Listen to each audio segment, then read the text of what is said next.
आपल्याला सर्वांनाच माहिती आहे महाभारतामधील द्रौपदीच्या वस्त्रहरणाची कथा. पण तुम्हाला हे माहिती आहे का, द्रौपदीचं वस्त्रहरण होण्यापासून श्रीकृष्णानेच रक्षा नव्हती केली, तर अजून एक जण होते. तर याच्यासाठी तुम्हाला पूर्ण व्हिडिओ पाहावा लागेल. तर एक दिवस द्रौपदी एका नदीमध्ये आंघोळ करायला गेली. त्याच नदीच्या दुसऱ्या घाटावर ऋषी दुर्वासा आंघोळ करत होते. पण त्या नदीच्या प्रवाहाचा वेग इतका असतो की ऋषी दुर्वासाचे वस्त्र त्या प्रवाहातून वाहून जातात.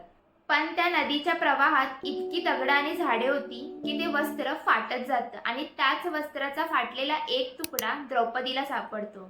जेव्हा द्रौपदी त्या वस्त्रांना बघते तेव्हा ती विचार करते की कोणत्या तरी ऋषीचे वस्त्र त्यांच्यापासून लांब वाहून आले, म्हणून त्यांची लाज वाचवण्यासाठी आपल्या साडीच्या पदराचा एक तुकडा फाडून त्या नदीच्या प्रवाहातून त्या ऋषींकडे पाठवते. जसा तो वस्त्राचा तुकडा ऋषी दुर्वासांना भेटतो तेव्हा ते धानस्थ होऊन बघतात की हे वस्त्र कोणी पाठवले. तेव्हा त्यांना द्रौपदीचा भाव कळतो. तेव्हा ते इतके प्रसन्न होतात आणि वरदान देतात की कधीच वस्त्र कमी नाही पडणार, म्हणजे साडीचा पदर वाढण्याचं वरदान दिलं. तर अशी आहे श्रीहरींची लीला. एकाने केली रक्षा तर एकाने दिलं वरदान. तोपर्यंत राम राम.